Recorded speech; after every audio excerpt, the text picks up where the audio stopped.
পেঁয়াজটা এটা কি জাতের লাগাইছেন যে? এটা লাল পিস। কি মাসে লাগাইছেন? লাগাইছি কার্তিক মাসে পয়লা। ও, এখন কতদিন চলতেছে?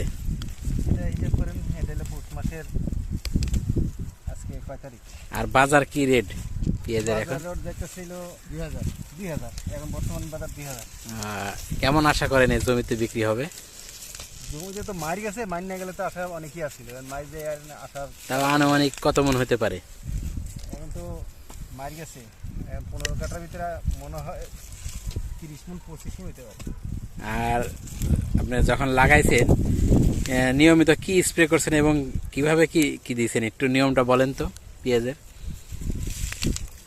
এগুলো দিচ্ছি হলো পচার যে ওষুধ আছে, পচা লাগে সেই ওষুধটা দিচ্ছি, সার দিচ্ছি, এনে স্প্রে করছি। এগুলো নানান ধরনের ওষুধ দিচ্ছি, আপনি এক রকমের ওষুধটা দেওয়া পড়ে না।